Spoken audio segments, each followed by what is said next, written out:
Јас сум Кристина, а ова е Да Солателје подкаст.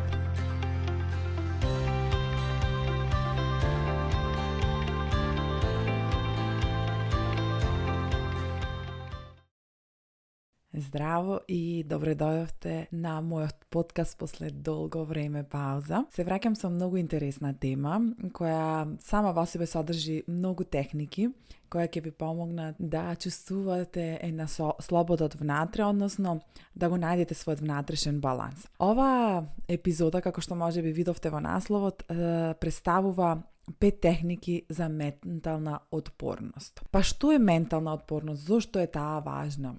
Менталната отпорност или резилиентност, како што се вика во стручните термини, е можеби она главна причина зошто луѓето одат на терапија, зошто луѓето работат на себе и така натаму. Мислам дека ова би требало да биде улога на родителот. Односно, родителот е тој што го подучува детето и му дава правеци техники како да се саморегулира и да ја има таа една емоционална отпорност надвор во животот кога ќе се случат некои ситуации кои не се баш посакувани.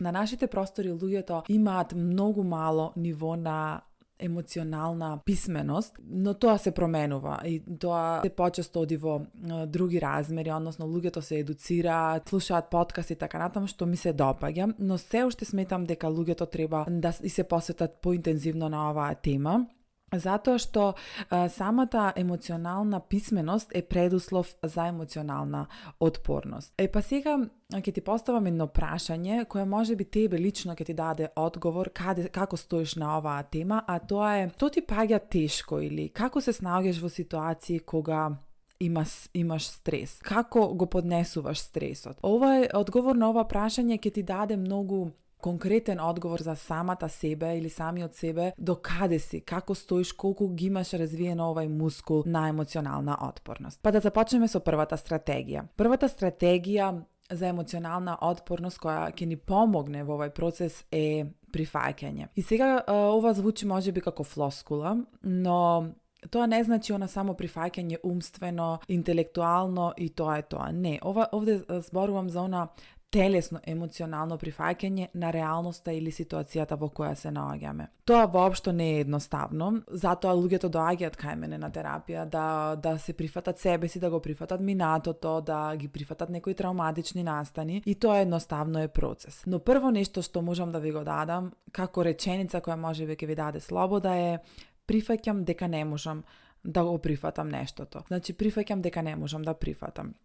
Автоматски со прифаќање сме на едната страна од крајноста, а од другата страна се наоѓаат потиснувањето, игнорирањето, лажењето себе, што на некој начин не трошат. Тие се навистина механизми за одбрана, но тие не трошат. Додека прифаќањето ни создава мир. Што е исто така важно, да знаеме дека не можеме ние да ги контролираме настаните околу нас. Значи се случуваат надворешни настани, светски случувања, можеби несреќи, што ние не можеме да ги контролираме. Но за работите што не можеме да ги контролираме, наоѓаме начин да ги прифатиме.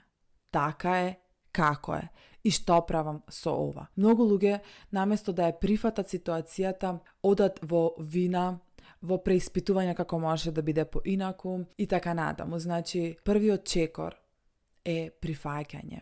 И сега, ако се чувствуваш заглавено во таа ситуација да не можеш да излезеш од некоја случка на која не си имала влијание, само сети се дека можеби ова е алатката што ти треба. Втората стратегија е фокусирање на она што имаме контрола. Како што кажав, многу често немаме контрола на многу настани и контролата сама по себе е илузија, но имаме контрола на настани кои потекнуваат од нас. Например, имаме контрола како ќе се чувствуваме, какви мисли ќе имаме. Имаме контрола на тоа како ќе се однесуваме, како ќе спиеме, кога ќе легнеме, што ќе јадеме, како ќе реагираме и така натаму. Значи, има еден голем спектар на работи врз кои одлучуваме и имаме контрола. Како она реченица што кажува, можеби немаме контрола на тоа дали ќе врне, но имаме контрола на тоа дали ќе носиме чадор со нас. И така ја враќаме таа внатрешна сила во нас и се чувствуваме стабилно кога чувствуваме дека имаме контрола. Тоа е она што го правиме со RTT хипнозата. Односно, за време на терапиите, на целиот тој процес, не го оставам пациентот да биде заглавен во состојбата како дете, дека нема контрола, дека неговите родителите или околностите или учителите, што и да е, му ја наметнале таа емоција дека е беспомошно. Не, мојата програма се вика Врати ја својата моќ точно поради оваа цел. Затоа што ја враќаме силата назад. Сваќаме дека ние веќе не сме деца и дека и како имаме контрола над работите околу нас и како имаме способност да се соочиме со нив. Третата стратегија, третата алатка е емоционална флексибилност. Односно, ова е нешто што го работевме во Охрид на работилницата во живо, каде што им покажав на вистински настан како можеме да препознаеме како се чувствуваме, како да е пропуштиме емоцијата и како да ја препознаеме и дозволиме да менаџираме со истата. Значи, важно кај емоционалната флексибилност е да имаме таа емоционална писменост, односно да знаеме како се чувствуваме. Многу луѓето кога ќе ги прашаме како си, па ево, што имам, па ништо или така. Значи, немаат конкретен одговор. Не знаат луѓето како се чувствуваат или кога ќе се прашаш мене ми е лошо. Што значи мене ми е лошо? Нервозна сум, лута сум, фрустрирана сум, во депресија сум, што значи за тебе? Или кога сум добро, од каде потекнува, која е таа емоција? Луѓето не знаат кои емоции ги имаат во себе. И затоа е важно да се научи тој процес да едноставно ги препознаваме емоциите. Што можеме тука да направиме е да се прашуваме секојдневно како се чувствувам и зошто се чувствувам така. Значи емоција со аргумент.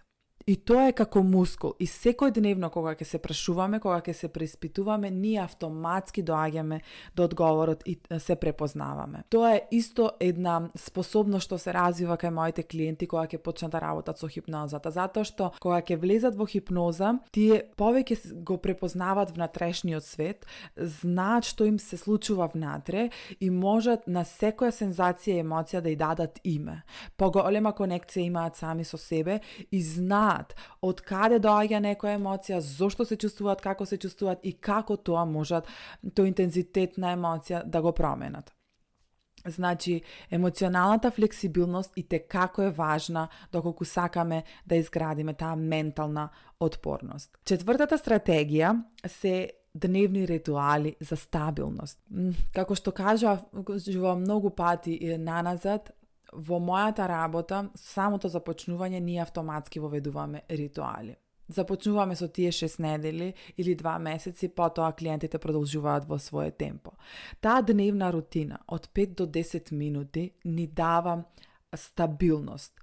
Зошто? Затоа што капацитетот за одлуки на дневно ниво се троши. Ние имаме одредена количина на капацитет за носење на одлуки. И тој автоматизам, тие ритуали што го правиме, не е тоа само за постигнување на некои цели, туку и за да ја зачуваме таа енергија што ја трошиме секојдневно со носење на одлуки.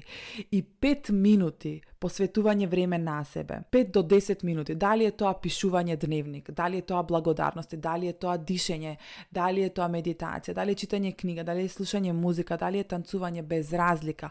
Одбери нешто што ти одговара, што ќе го правиш во одредено време, приближно исто време, секој ден, на кое ќе се навикне телото и умот и кои ќе те враќаат во центар, ќе те враќаат во себе. Ова рутина ќе ти помогне да постигнеш саморегулација и секогаш да се препознаеш како се чувствуваш и како си во даден момент. И доколку немаш 5 до 10 минути дневно, тоа да знаеш дека е илузија. Како што објавив пред некој ден во постот дека немање време е најголемата лага што ни ја продава нашиот ум. 5 до 10 минути има секој од нас. Јас кога разговарам со моите клиенти, кога ќе поминеме низ тоа што им се случува секој ден, како го поминуваат денот, Јас им кажувам дека сега да поминам ни секое од сат до сат што правиш, можам да ти најдам едно 5 сати како можеш да го искористиш по-оптимално и како можеш да најдеш време за себе.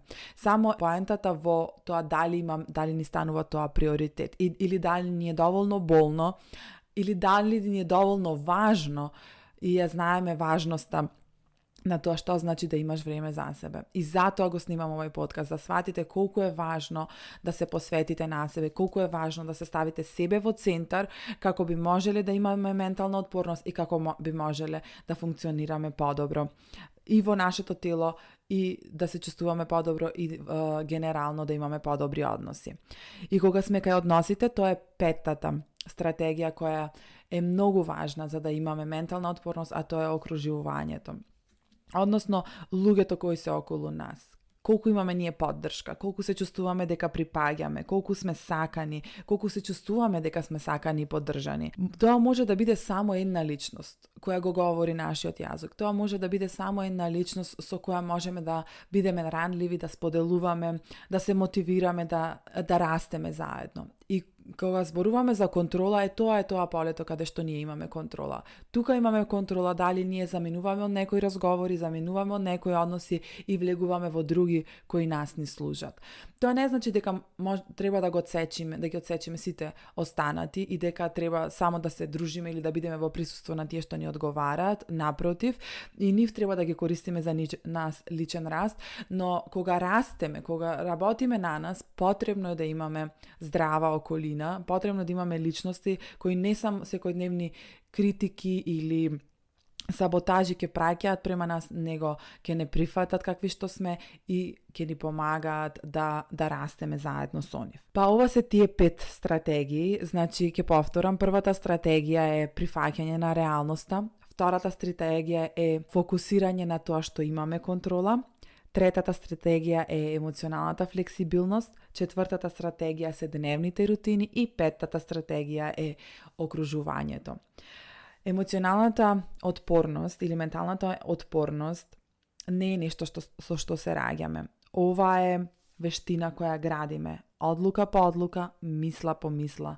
Тоа е процес. Ако ова ти станува тешко или ако сите овие задачи ти беа too much, overwhelming, те поканувам да ми се придружиш на ертити хипнозата, односно на процесот низ кој поминуваме низ сите фази, каде те учам да се прифатиш себе си, да ги прифатиш другите и околината, да научиш како да се ставиш себе на прво место, а пред се да ги запознаеш твоите емоции, да знаеш како се чувствуваш и да постигнеш едно повисоко ниво на емоционална интелигенција. Доколку ова ти служеше, споделија епизодата и се слушаме во следната. До следната епизода ти испраќам љубов.